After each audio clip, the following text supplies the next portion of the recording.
to Drinks, Jokes, and Storytelling, the ESPN for all things comedy, with your hosts, Mark Riccadonna and Richie Byrne.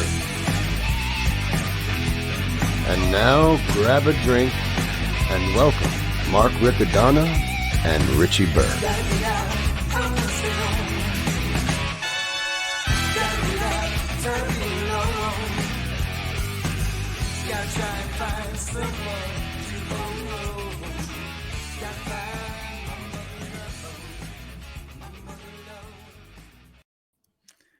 Folks, welcome to Drinks, Jokes, and Storytelling. I'm your host, Mark Riccadonna, and with me, as always, not Richie Byrne. It's Tom Bannis. How is everybody out there? I'm so excited about our shows, man. We've had 2 great days in a row that we get 1 repeat guest and another legend in the music and comedy scene joining us today. I'm super excited. I was trying to come up with a common theme because these guys both work together and know each other, and we thought it would be really cool because they both did this historic event from 1989 called the Moscow Peace Festival, which we'll get into. But let's bring out our guest co-host, Mr. Frank Vignola, stepping in for Richie because Richie is working on the Drew Barrymore show, so he won't be with us. Nice. Maybe for a month. So we might be bringing in some guest co-hosts. Frank, how you doing, buddy?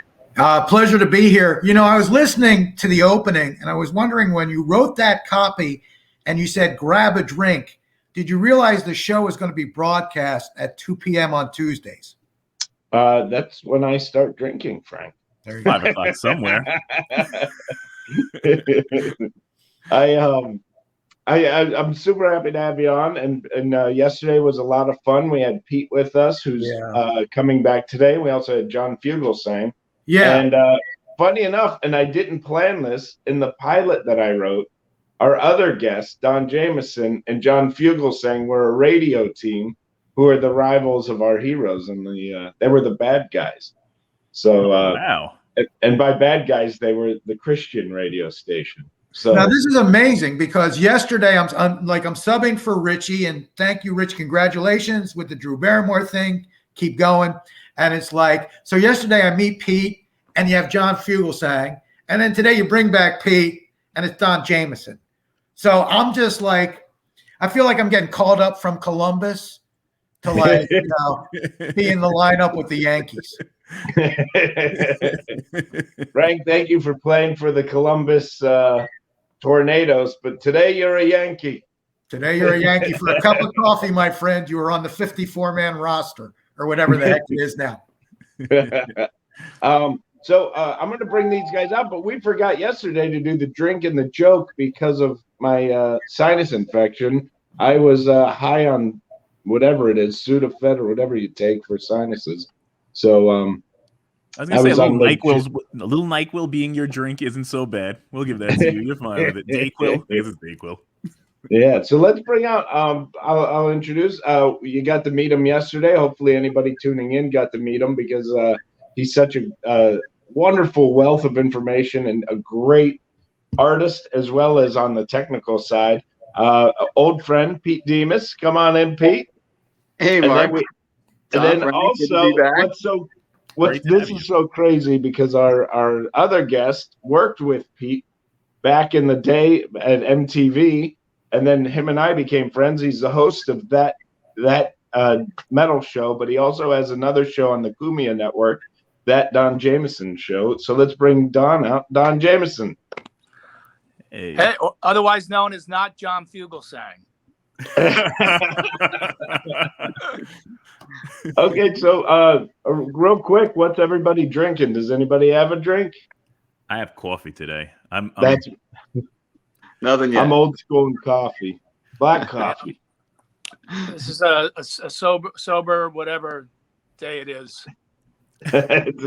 Well, and Don has a heart out because he has to take off at 2:30. He's on tour with the Dead Daisies, so that's kind of cool.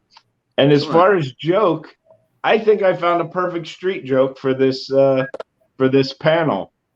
So because we're talking about the Moscow Peace Festival, the Russian band had a sound technician, and the Czech one too.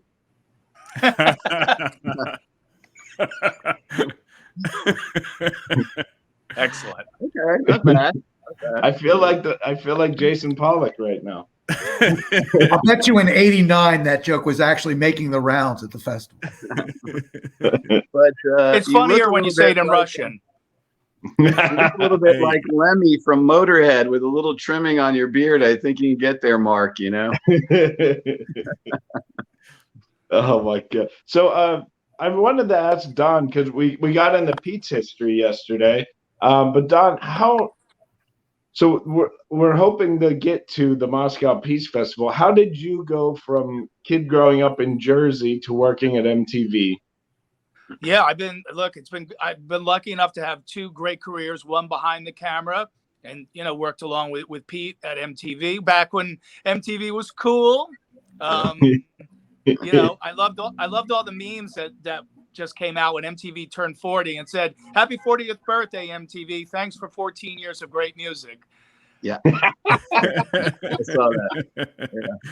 And we were lucky enough, Pete and I, to work there when there was music videos and stuff like that. So yeah, and then at night I was out working at the clubs. You guys, Frank and Mark, you'd see me, late night at wherever, New York Comedy Club, or down at the Cellar after. I'd go on the 1:50 a.m. slot after Louis C.K., Nick DiPaolo, and Dave Attell just destroyed the room. Wow. And then I was the cleanup spot. But that's how you get your chops, man. If you can muster a couple of mercy laughs after those guys just mopped up the room, you go, yeah, all right, maybe I got something here. You pay your dues, and now I'm out opening for bands, doing stand up. So it's been crazy, but yeah, Pete and I were at MTV when the Moscow Music Peace Festival thing was happening, and man, I mean, what an unbelievable event. So how did the festival even get started? Like, I That's know a great it was story. The manager for those bands, Bon Jovi and Motley Crue and Ozzy Osborne, what's his name again? Doc Who? McGee. Doc McGee. So apparently, the backstory is Doc McGee got arrested for transporting drugs. Wow. And chances were that Doc McGee probably wasn't doing the drugs himself. He was just transporting them. And part of his court settlement was to do something charitable along these lines. And so he got together with a Russian producer by the name of Scenes.SOme. And the two of them put together the Moscow Music and Peace Festival in Luzhniki Stadium, which is the Olympic Stadium that seated 175,000 more seats. So Wow. It was just like the hugest place in the world. Like the places we play, Mark. Yeah. Shippensburg, I think, has a stadium like that. Yeah. So anyway.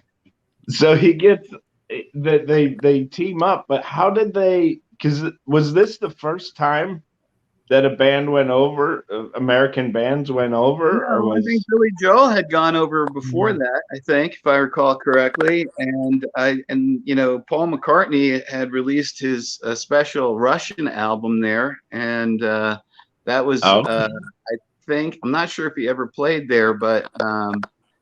There were other artists who were there. In fact, one of the cool things about that trip is that while we were there, Billy Crystal filmed his first HBO special, and we went to go see him. And that was really special, a really special night, fantastic experience. So. But the lineup was huge, right? It was Bon Jovi, Motley Crue, Ozzy Osborne, and I'm saying it in that order because that's the original order that did not maintain throughout the concert. And there's a great story around that one. There was,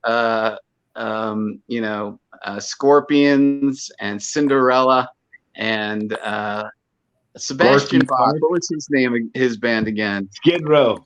Skid Row was there, and anyway, Gorky Park. Gorky Park was there, and you know, I will say the thing was, you know, Don't leave out Jam. psychically, the artists really did go very well together. You know, it was kind of a cool group. You know, altogether, they had the same mindset. You know. Well, yeah. If you think back to MTV, you know, in that, so that was '89, right? I mean, those are the bands that ruled the world. I mean, there was nobody bigger than Bon Jovi and Ozzy and Motley Crue and the Scorpions. So to take all those bands over there was a huge deal. I mean, these were the biggest bands in the world at the time, and you know, but also, you know, he has to put together a charity event to help drug addiction in Russia, and he brings Motley Crue, Ozzy, and Bon Jovi, and Skid Row with him, who was most likely transporting the drugs to begin with. But it's the thought that counts. Who knows? Just a guess. Yeah. So I have a question. So was it a one and off because it was part of Doc's sentencing agreement? That's what it was born of? I'm not sure, to be honest with you. I can tell you right now, it was very costly because you have to remember, they built the world's largest stage that was ever built. And It was designed by Peter Max, and it was absolutely gorgeous and super cool. The center of the stage was a giant rotating disc that was basically a peace sign. And what it enabled you to do with this partition in the space of a peace sign was that one band could have their drummer set up and playing, while the other band was setting up the drummer, which is the most complicated setup, right? And then when the next band went on, they just rotated the disc. So the staging was super impressive and gorgeous at the time, for sure. I just remember seeing all the clips on MTV of those guys on you know, MTV News covered it. So you saw them getting on the plane to go over there. They interviewed the bands on the planes. They interviewed them when they got there. And, you know, as a young guy back then, you know, whatever, I was 21, 22 at the time. I couldn't imagine that, like, a lot of those same guys have become friends of mine today, because I just remember, you know, I could still remember as a fan, like, going, man, these guys are like the biggest rock stars ever. Like, look at them. They're, you know, they're being treated like kings. They're on private planes and all this stuff. And, you know, now I know most of these guys, you know. Yeah, that was a chartered plane. That was a big chartered plane. But they had brought the staging in on some, I think, if I'm correct, I think it was 75 18-wheelers. Brought in everything across the English Channel from England and drove across Europe into Moscow. Wow. And there's also a great story about the catering service called Eat Your Heart Out. And they were famous, actually, I believe, for doing the Led Zeppelin tours. And that commissary that was set up, I mean, we literally brought everything possible, including power generators, as if we were doing a show in the desert, and we had nothing. And when we got there, we found out Luzhniki Stadium was built on one of the largest power stations we ever saw, you know. So, you know, we just came in there blind with all this stuff. But there's some good stories around the catering stuff I'll share later after we make good use of Don's time. Yeah. Don, you're like 21. You're traveling to Russia to go see these bands. I mean, first of all, what was your job on set, and what was even going through your mind? Well, I hate to be the bearer of bad news, but I never went over there. Okay. Oh, so, wow. I know Pete did, but I was just working, you know, in the office, you know, back in New York City. So, you know, I wasn't directly involved with it, but I did get a cool jacket out of it. We have a couple photos of this jacket with a handsome model. As you can see, I would have to turn mine into a vest, but Yeah. Yeah. So Pete will remember, I guess was he the president of MTV at the time, Doug Herzog, who was, a terrific guy. And again, here I am, 21 years old. Pete, remember I had hair down to like my nipples, basically. Yeah. Which is how I ended up at MTV to begin with, because it's like, who else is taking me in? There's no accounting firms looking for a guy with a long mullet down to his chest. So MTV was pretty much my only opportunity.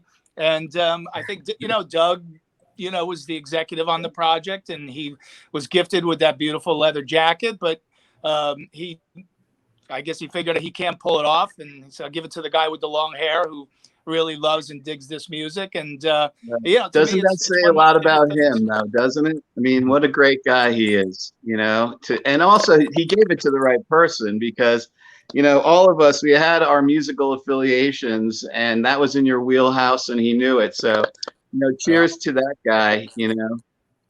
I got more involved in the music side the following year when Headbangers Ball hired Ricky Rackman. And so then that's when I really started to get entrenched a little bit more on the music side at MTV. So that was a year later. But yeah, thanks, Pete. That was and still is a great honor that Doug gave me that jacket as a gift. And I saw him. God, it must be 5 years ago now. It must be longer than that. The Trump roast on Comedy Central. And Doug was the executive over at Comedy Central. I think he was the president there at the time. And I wrote for Lisa Lampanelli for the Donald Trump roast, and sitting at my table with Lisa's husband at the time and a couple other people was Doug Herzog. And that was the first thing I said to him. And I hadn't seen him in 20 years. And that's the first thing we talked about was the jacket, because I think, he realized how special it was to me back then. And, I wanted to let him know all these years later, yes, I still have it. And, yes, it still means the world to me. And you wear it regularly to the biker rallies. Yes. I've worn it once for Halloween. I went as Dice. That's the only way I could pull that jacket off. Just once, Don? Just once? Yeah. Well, I probably wore it a bunch back then because I had the long hair. I was the rock star wannabe look. But ever since I cut the hair to normal mullet length, it doesn't work as well. Truth be told, Don, I saw you riding the subway on it to work one day, so I'm going to call you out on it, buddy. And I said to myself, God damn it, that guy's brave. Now just riding the subway in New York is brave. Quick poll. Right. Quick poll. How long do we think that jacket would last at Sturgis? I've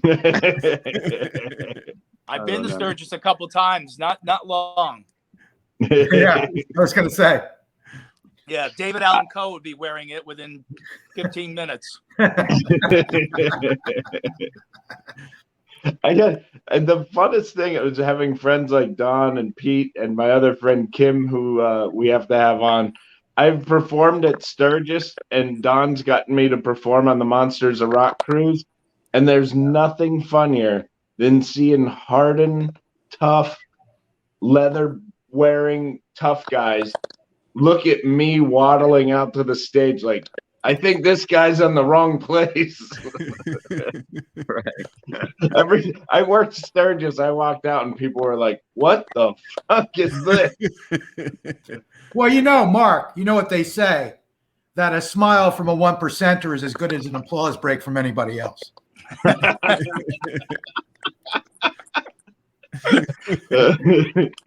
Yeah, the bikers are cool though. I mean, I performed out there a couple of times, and it's it's a good community of people. They're not quite as scary as you think, but they when you look first scary. go they out, act great.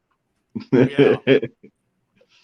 So well, I have to tell you, it's really great to be on with professional comedians like you guys. I just want you to know that my girlfriend, Judy Angela, made me promise not to try to be funny because I'm not funny. She said at best you're humorous, but don't think you're gonna be funny. So I just wanted to call that out in case I'm not jumping in on the jokes here. You're holding your own, no problem, Pete. And Pete was always one of the nicest guys at MTV. Back in the during that time, it was a pretty crazy place to work, Pete. Huh? Yeah, I had a really amazing group of people working with me and for me, and Doug might have been in charge of the whole operation at the time, but Linda Corradina was the one who got us all out there, invited me to come out there and edit all that stuff you saw, Don. That passed through my fingers through endless sleepless days throughout that whole experience. But Linda Corradina was the mastermind, and Dave Cerulnik really was the executor, of that programming. And Kurt Loder was there, and Ray Cokes from MTV England. And man, I'm telling you, it was so amazing. The impact that we had on that country at the time, as you probably remember, it was during Perestroika, and there was a lot of change going on. And one of the things that happened when we first showed up there, we noticed right away that they were still waiting on lines, long lines for milk and bread and basics, Wow. And so when we got there and we came in like a hellstorm, it was like rock and roll, and these guys held no punches back, but we had a union crew, the equivalent of the Teamsters in the Soviet Union, building this ginormous stage. And these men were big, burly, tattooed, overall wearing. These are the Russians you think of that come to your mind when you think of Russian Russian. You know what I mean? These are the real deal. Big bloated bicep. And this is a true story because when Eat Your Hearts Out, the catering service set up their catering room, it was the equivalent of a Las Vegas buffet. Wow. You had carving stations, you had salad stations, you had prepared food stations. I mean, it was just absolutely enormous. And that's because we were all together. Every band member, every crew member, everybody was all together. We were living together and staying in the same hotel, the Ukraina Hotel. And the only people who were Russian who were permitted to eat with us were these Teamster types. And I swear to God, I saw this myself. When these big giant men walked into the cafeteria, they started to cry. Wow. They had never, ever seen food displayed like this in their entire lives. And I'm telling you, they had tears on their cheeks. And it was very moving. So it kind of set a tone for me that became an interesting thing, because I no longer really felt that these people were adversaries. They're just like us. They're just people, trying to get by. And at one point in time, there was a officer, a security detail assigned to everything that we did and had. And this officer was trying to search equipment boxes and stuff like that, and he had no flashlight, so we had brought cases of flashlights and cases of batteries, because that's what we were doing, like that scale of a project. So I gave him a flashlight and said, hey, how are you going to search if you don't have this? Take that. So he takes the flashlight and searches around, and he goes to give me back the flashlight, and I was like, no, you can keep it. And then I said, hey, wait a second. I turned around and I grabbed a case of D-size batteries, and I said, you'll probably need these to run the damn thing, And he seemed subtle about it, and he didn't really respond very strongly. And then a few days later, he came back and he had driven 30 miles to a record store just to buy the Paul McCartney Russian album and give it to me. Wow. Oh, wow. That's pretty cool. And this was a military guy. Man. You still have it, Pete? Yeah, I still have it. And I was extremely moved by that because he mentioned to me that he had to drive 30 miles to the record store for that one, but he wanted me to have it. So there was, at the same time, the KGB was all over us. One of the things that happened is we had the world's greatest communication guy with us, and I wish I remembered his name, but he was the best radio man I've ever seen. And we had radios, handheld radios that could broadcast 25 miles. So we were actually at the venue, and we were talking to our, compadres there at the airport. And once the KGB figured out we were carrying that kind of power, they stopped all of our radio communications for 24 hours, or maybe 18 hours, until they could assign someone to monitor every channel, which I think there was 24 of them, every channel for every hour of the day. Man. And so we had monitors, and we had translators. I had a translator who was working with me. Her name was Nadia, not Jezda. Now I'm going to probably butcher her last name, but I believe it was Kremenchikov. And she was a young woman who was really under a lot of pressure because she was being groomed by the KGB. And when I first met her, we were having dinner in the hotel. It was the only time because Eat Your Heart Out didn't set up yet.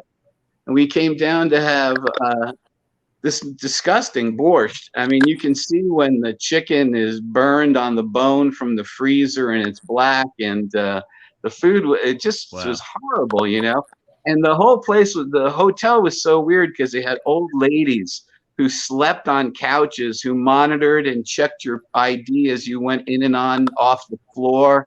And the oppression was really super, you could feel it, And I came down to eat dinner, and it really kind of started to get to me. And Nadia said to me something like, a big, strong American guy like you, and you're, worried about a few old ladies at the desk. And I was like, dead serious. I said, I am damn afraid of the old ladies. In fact, I'm afraid of the whole scene, because I don't like any of it. I don't like the feel of any of it.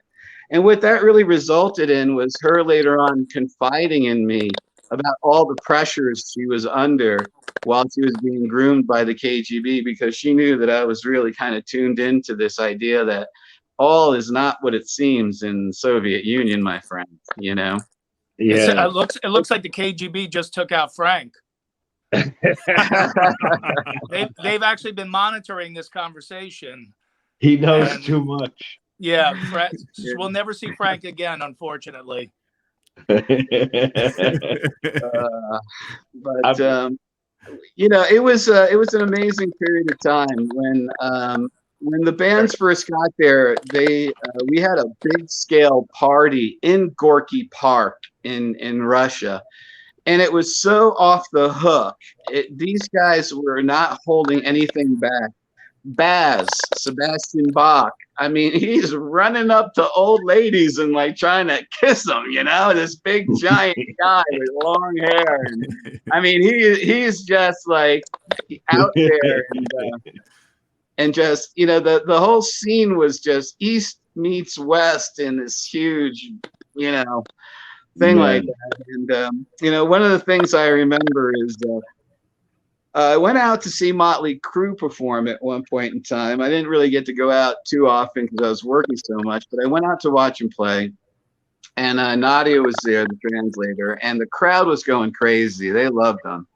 And at the end of the performance, Nicky takes his bass guitar, and he turns it upside down and smashes it on the floor, Pete Townsend style. And the crowd just goes still. And I look around and I go, what just happened? And Nadia looks at me and she says,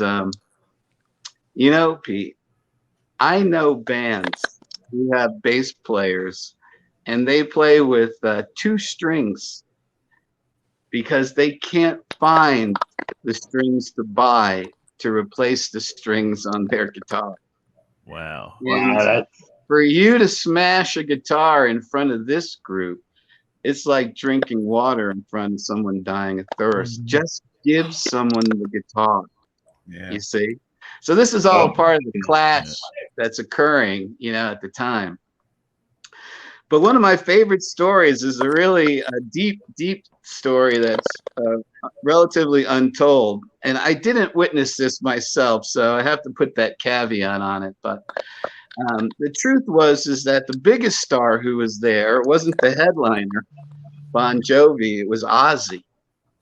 Now, we stayed at the Ukraine Hotel, and what really happened was that Russian motorcycle bikers came from all over the Soviet Union, and they lined the motorcycles down the road that went to the Ukraine Hotel, and they stood there waiting to see Ozzy. And when Ozzy went by, these guys were really like Hell's Angels, badass bikers. They all just kind of stood there like this with this nod of approval, like, yeah, baby, yeah, man, yeah. Wow. And it was just hundreds of them. And so Ozzy was the man for them. So the real problem was the billing went Bon Jovi, Motley Crue, and then Ozzy.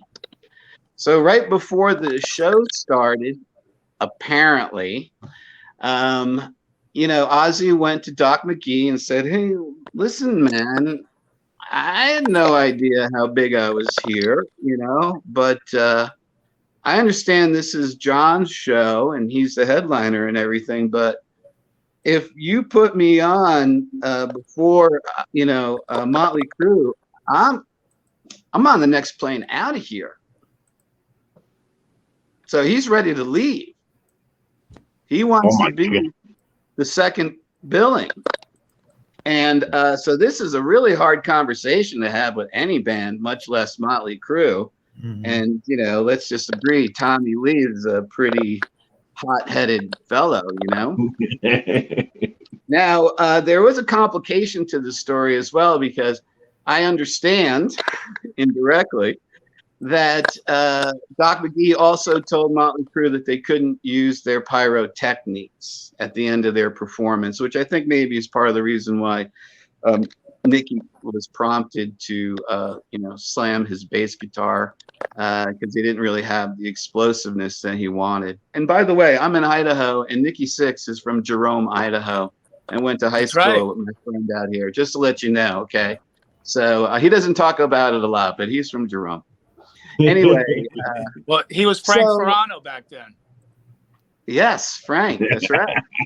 Wow. And when Bon Jovi went on the first night, because he played multiple nights, the first night he went on, he ended the show with pyrotechnics. Oh, and boy. I saw Tommy Lee running like a track meet underneath the stage as fast as he could. And I only heard indirectly that he ended up getting his hands on Doc McGee right after those explosions went off. And, he may have put his hands on Doc. I'm just saying. And that's so where Bon Jovi wrote the lyrics, lay your hands on me. Yeah. It was originally called Lay Your Fists on Me. Yeah, he was not pleased at all. So it's like the Doors thing, come on, touch me. It was really punch me. And it was good. Hey, before I jump off, I just wanted to say that, again, my memories of that and the way Pete and all the staff at MTV covered it as a fan of that music, because those were all my favorite bands at that time. It's so memorable to me because it was like, I was so obsessed with that scene, and you guys made it look like what it probably was, which was the fucking coolest concert you could imagine if you love that type of music.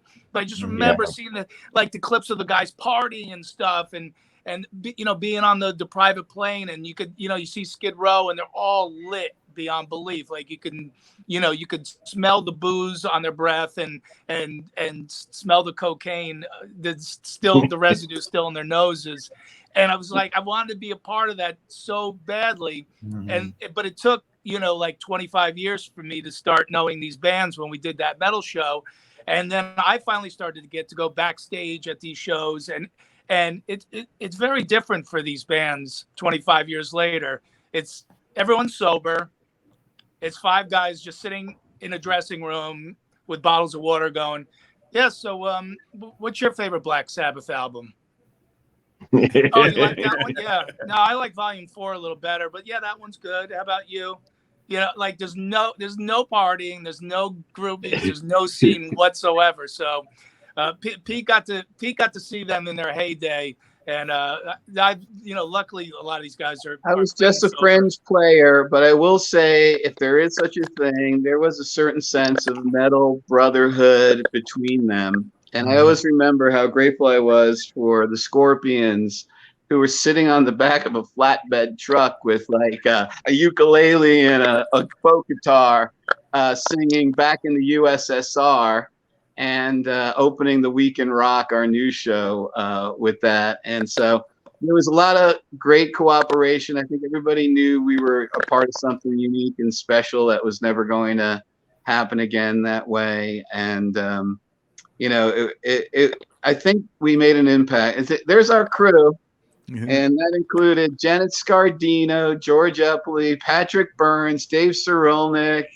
I can't see everybody in there. Linda Cordina, of course. That's me in the back right when I actually had hair. And boy, did we work hard. I don't think any of us slept very much at all. We just went around the clock and.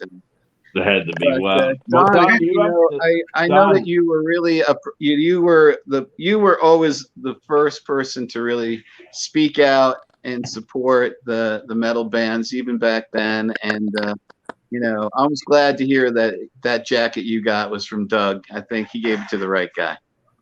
Thank you, Pete. I really appreciate that. I know you have to jump, Don. Do you want to plug some of your dates that you're doing with the Dead Daisies? We'll be in Virginia tomorrow night, and then we go down to Florida, and we'll be in Texas. Got about 5 shows in Texas. Then we hit the West Coast, and so you can go to, I'm on, my socials are out there. Don Jamieson official. I'm on Instagram, Facebook, Twitter, or you can go to thedeaddaisies.com. The Dead Daisies are kind of a super group of guys. They have a Rock and Roll Hall of Famer singing and playing bass, Glenn Hughes from Deep Purple. So I'm really on the road with some great, Doug Aldridge from Dio, and Whitesnake is in the band, and Tommy Clufetos, who played on the last Black Sabbath tour, is in the band. So, I'm traveling just with these unbelievable musicians. And real heavyweights in the business, and yeah, it's just been great. The shows have been awesome. So you get a little rock, you get a little comedy, so come on out and check it out if you can. Otherwise, I'll see you guys back in the clubs, and unfortunately we won't make it through Idaho, but next time I'm out we will have to connect. Well, you're missing out, okay? Because there's a lot of big artists who still play here. I played in Idaho a few times, and I got it not just because you live there now, but Idaho's underrated. I don't live here. I don't live here. Pete's in Vegas, man. I'm just visiting, but it is a beautiful place. It really is. For sure. Well, Don, next time I see you live, it sounds like it'll be in December. The first week of December, we'll see each other in Nashville. That's right. We're going to be working down there at the Wind Down. So cool. Nice. I'll miss you till then, darling. Yeah, I love you.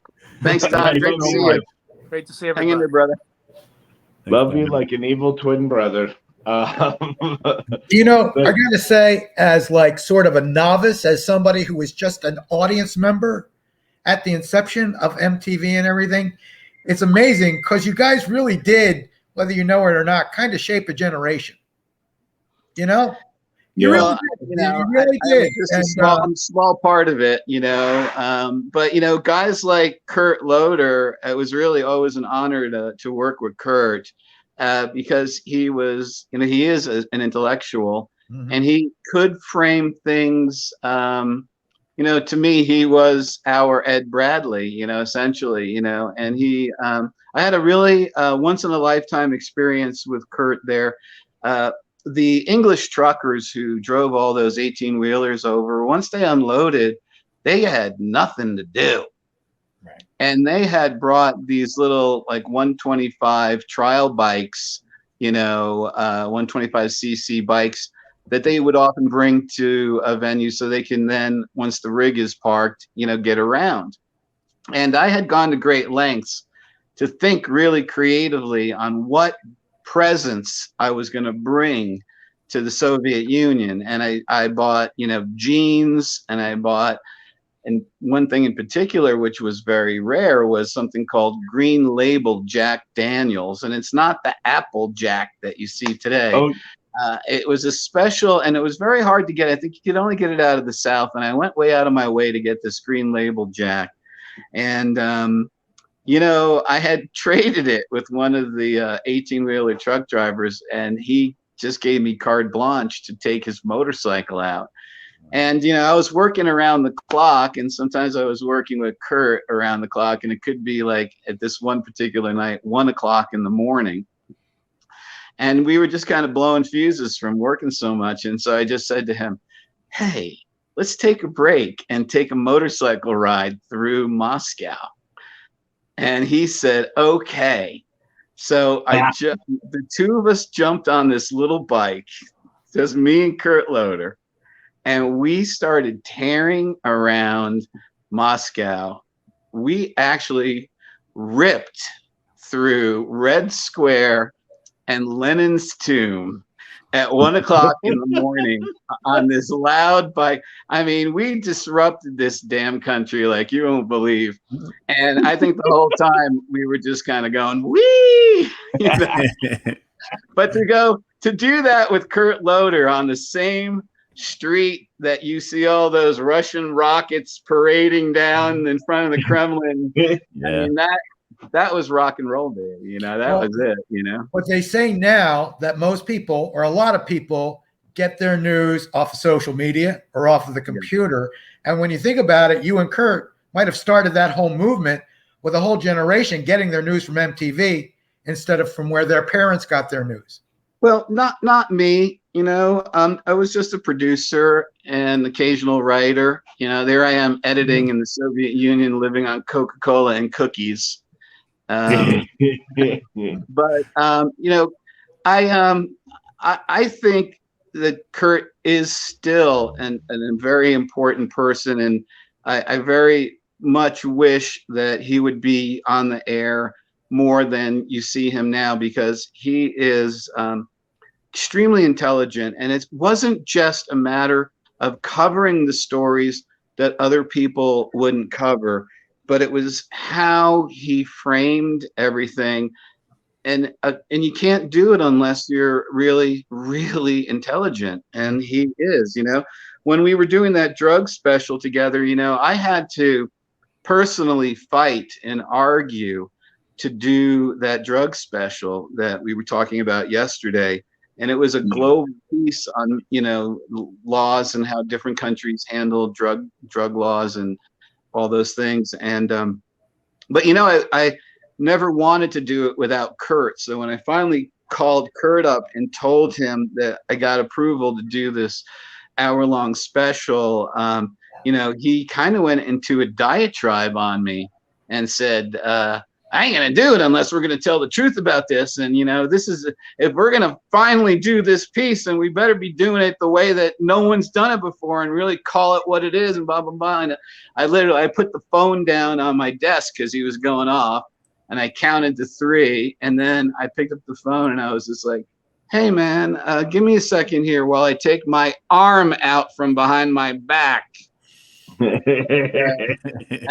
basically, of course, I agreed to it because, at no point in time did I really feel that Kurt was just anything less than the smartest of us all, And so, that's what you don't have in social media today. You don't have the Rolling Stone journalist, the New Yorker editorialist that Kurt was, framing the things that are happening to our youthful generation in the context of greater sense of history, Yeah. It's a longer point. It's a longer view that he could bring to stories, and it was also his humor. It was very dry but constant. He had a subtext of all times of really just kind of adding a sense of irony and humor and like a little kind of a side yuck, but half the audience wouldn't catch it. It was like that. Yeah. And so it was truly one of the greatest honors I ever had was, working with him. His humor was very that you felt like he did it just for you. Like it was like, oh, he cracked that joke just for me. I got it. And it was a really cool, you felt like you were part of something that was a little more elite than maybe your neighbors because you were tuning in. And whenever he interviewed artists, especially in Moscow, it was always inside baseball. You never assumed that he was one of them, but he knew everything about them, so he didn't have to prove it. And he just he would guide his interviews in the smallest little nudges and pushes and really get what he needed every time. So, I don't think a guy like that ever expires. Like what he can contribute and what he can really do, even for this generation, because he's been a part of the youth movement forever, Yeah. I'm sorry, I didn't mean to interrupt. I just wanted to say that as a comic, I always felt that Jon Stewart had that as well. That sort of smartest man in the room quality. And if you debated him, you were going to lose, but he was going to be gracious about it and funny about it, even though you were going to lose the debate. Like as a comic, I always saw that in Jon Stewart. Yeah. I just can't say enough about Jon Stewart either. Absolutely. Yeah. So totally the same cloth. Yeah. Yeah.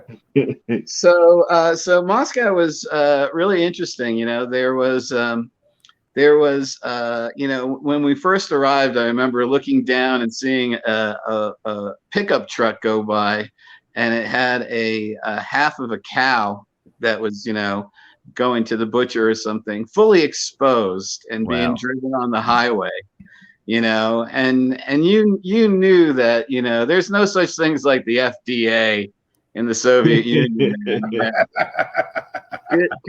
Good luck.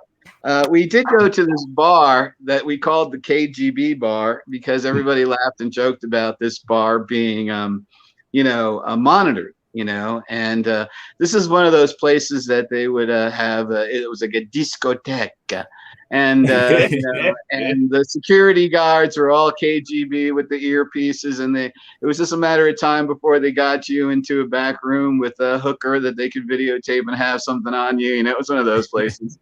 But I remember Cinderella going up there and getting on a little like a digital piano and playing this like totally goofy Russian version of their song, you know what I mean? And, and everybody was drinking stoli and getting drunk. And anyway, at one point in time, it came time to go. And I'll never forget it because, one of these English truck drivers who were, pretty badass guys, he had a water glass filled with stoli, and I'm talking about no less than 10 or 11 ounces in this glass. And the bouncer came by, and you could see he was already kind of sizing up this big trucker, and he was just like, "Come on now, go! You got to go now," And so this trucker just casually picks up this glass. And he throws it back, and he drank that like it was a glass of water. Wow. Yeah. And he put it down, and even that bouncer looked at him like, wow, That was crazy. See, we need him to be on the show so he could be the drink section of the show. Since all of us are just drinking coffee. Going right. Between the truckers from England and those Teamster type guys building the stage and everything, we had some big guys around us. And then you got guys like Sebastian Bach, who, man, he is just a huge guy. You know, he's like tall and everything. And Sebastian really took a shine to the MTV news team, and he hung out a whole lot with us. And he was just the nicest guy. I mean, Sebastian is such a great guy, you know. And I'm going to get the piece that we cut for the Week in Rock and lay it off so you guys can add this to your podcast. Cool. And you can see how fun Baz was when we took him through the subway system. And he was just running up to everybody with his tattoos and his long hair. And he's like, hey, man, you know, and they're like going, oh, what the hell, you know? And it was really kind of fun disrupting the whole joint, you know. And I have to say this because this is the stuff that it really makes me excited, and I feel like it lets you know there's something bigger out there. So you're bringing up Sebastian Bach. When we first started back up, before right before the pandemic, we did an episode with Don Jamieson, and we were in a studio out in Brick, New Jersey, and we had Don on as one of the guests, and they were saying Sebastian Bach was there the night before, recording something. Him and like a couple of his buddies were recording something in the studio we were in, and they said he did some artwork on the walls, and we look over, he drew a bunch of penises on the walls. It's like, you know, he's in his 50s now. Yeah, Baz is a big kid. He was a big kid back then, and so much fun to have around. But, you know, whenever he was around, you just got the feeling that anything could happen, like anything at all, you know. But that's what kind of made him fun. I do want to add a little story because there was this sort of sense of camaraderie, and that all these guys felt like they were in the right place together. There he is with the man, Ozzy looking like a mean uncle. And I remember at one point in time in the cafeteria, you know, we were eating, and the bands are all eating together right next to us, and we're all together eating and hanging out. And Adam Curry, he just kind of walked down the aisle with his cowboy hat on, doing like his best Clint Eastwood thing. I don't know what he was trying to do, but he was just too cool for school. And I just remember all these guys who, you know, are certifiably cool, right? All these guys are just looking up at him like, and watching him go by like, you know, they looked at him like it was just one of those weird moments where, you know, I think the right way to approach him was Kurt Loder's way, not the Adam Curry way. You know, I think Adam tried to play the part a little bit there, and it didn't kind of work, to be honest.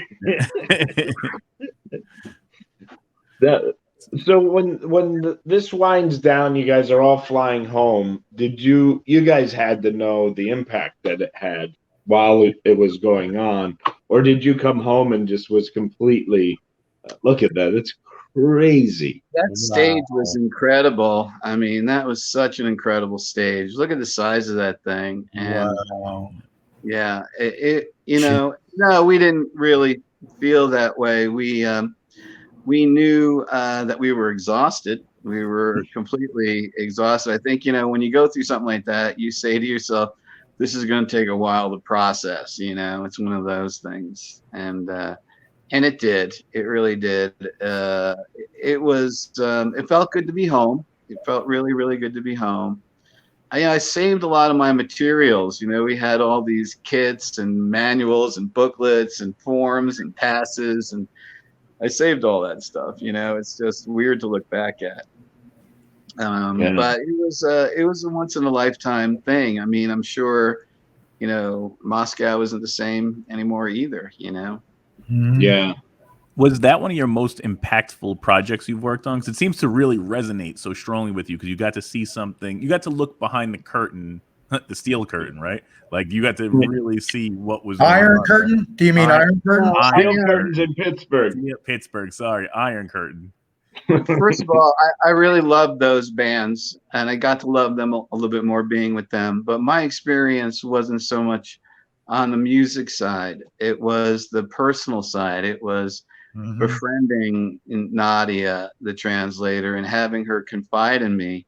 And what she was really saying to me is that she was under so much pressure from the KGB and being groomed.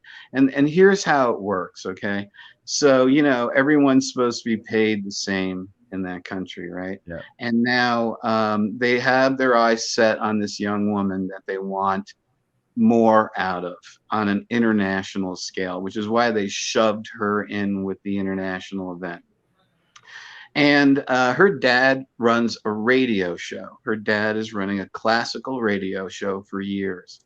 And the KGB go to her and they say, why don't you tell your dad to suggest to do this new radio show, right? So she tells her dad, why don't you suggest doing this radio show? And he suggests it. And now he has a second radio show. And he has a second salary. Oh. You see? It's like Animal Farm. Yeah. You see? But they do it because basically Nadia was living in the same apartment with her mom, dad, grandma, grandpa, brothers, sisters. I think an uncle might have lived there. I'm not sure, but they were all in one place right across the street from KGB headquarters. And you know, they were going to take care of their own. But she was really looking for an out through UNESCO, because she had high contacts in UNESCO, and she really didn't want to go down that path, and she felt very pressured. So that was one of the things that I had personally experienced. I think seeing Billy Crystal perform his HBO special in Moscow was one of the greatest things I ever did in my whole life. And he's How did that translate? I mean, for the people, you know, Billy's the Russian background, his heritage is Russian Jewish, and it was a big deal for him to go there. And he spent some time speaking in Russian and saying a few things in Russian, but for the most part, you know, he did his show in English, and it was a very emotional show. It was a little bit more emotional than some of his other shows, his work, because you know, he was trying to bring to light the differences between the East and the West, and all of it wasn't good just for the West. Do you know what I mean? Because at one point in time, he portrayed a sort of relatively modest, simple man who's talking about his friend who just came back from the United States, and he's exclaiming that they have strawberries in the wintertime in the United States and everything. And his little portrayal, you know, he says, so what? So what? And if you have strawberries all year long, then what do you have to look forward to in the springtime? You know, so he's bringing sort of a wisdom humor, you know, to his show. So that was extremely poignant. You know, I felt, you know, really honored to be there, working with some of the people from MTV London, like Ray Cokes. And he's just very much cut from the same cloth as you, Mark. You know, a great sense of humor, really personable, nice, friendly guy. I'm sure I'll be able to lay off a piece or two that he's in, and you'll see that he's just very talented. You know, it was just it became a much more personalized experience than it was some grandiose world shaping thing. You know, I didn't feel like we changed the world, but I knew that we had connected with people all over the place. And even if there were some misfires, like the breaking of the bass, it's kind of understandable. You learn from it. It's kind of learn from that. Yeah. There's nothing wrong with Nicky smashing his bass guitar. Who could have known? I couldn't have told him ahead of time, don't break your bass. Did anybody convey that to him? Like after it happened, when you learned what that meant, was that like?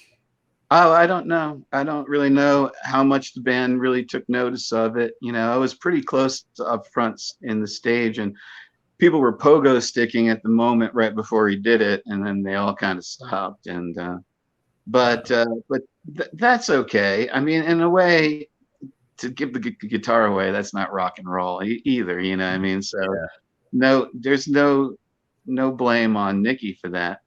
Yeah. But without getting into politics, I mean, this really does go to show, because this wasn't that long ago. This wasn't like, sure it wasn't. You know what I mean? It wasn't that. It wasn't that long off. I mean, we live in a really wonderful country. The fact that your hairline differs with me, but I would say, I think, I mean, when this happened, I think I was like 9 years old, and people were waiting in line for food. I mean, and now the world, we live in a great country, and I think a lot of times people don't take that into consideration. People don't realize what first world is, right? So there's a lot of countries that are even worse off than they were right now that is still out there, but we're so consumed with, we're worried about getting a selfie. But there is a permanence to the impression, though, because I have a joke where one of the punchlines of the joke is, "Mom, I'm not going back to Russia in 1978." And everybody gets what I'm talking about. Yeah.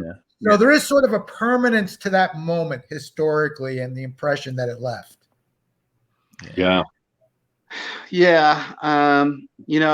I wish things were a little bit different when it comes to people appreciating our country. Sometimes I feel like we really miss the point. We get so wrapped up in criticizing. We forget that the good far outweighs the bad, even though the bad is bad. This is the best country in the whole world, and you don't know it until you really travel and then come back home again. I always said, though, and it's an ancient Indian proverb is left wing and right wing belong to the same bird. And we have to kind of remember that, and understand that we can't fly on one wing. We have to figure out how we can cross the aisle and work together and really move our country forward for the benefit of ourselves, our population, So yeah. I really don't. Go ahead, Frank. Oh, I was going to say, now the filmmaker in me is like, well, we got to do, Mark, is we got to go to Russia and find people that were touched by this, or find the family that he's talking about and see where they're at 30 years later. Because I'm sure it affected a lot of lives on the other side as well. Yeah. Pete, did you maintain connection with the translator? No, I didn't. No. She would be cool to reach out to, because she made such an impact on you in such a small period of time, right? Yeah, she did. No, she, what it was interesting was that she sort of opened up about secret stuff, and that came out after a long night of walking around the city, and I'll never forget, because it was just like the movies. At one point in time, I dropped her off at her house right across the street from the offices of the KGB.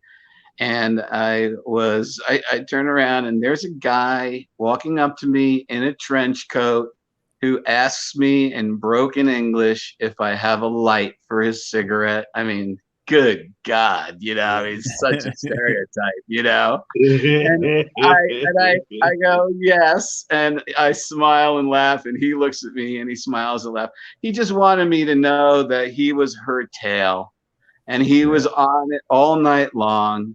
And he knew everything. You weren't getting any tail. It wasn't about getting any tail. He wanted me to know that she was watched over, you know. Yeah. And but the sad part about it was that the poor girl was under pressure. Like it was stressful, you know. This was no easy role for her to take on, and I don't think she volunteered for it, you know. Yeah. Yeah. It would be fascinating to see how that all turned out. It would be very fascinating to see how her life turned out. Yeah. Yes. Absolutely. Well, Pete, we've had you for an hour and 5, so I could listen all night. I can listen to you all day, man. This is so much fun. I hope you'll come back. I'd love to talk more. And of course, I'll probably give you a call later today and see how you're doing tonight up in Idaho. Thank you, guys. I hope I didn't bore you. And no, you were great. It was fascinating. Fascinating stuff, man. This awesome.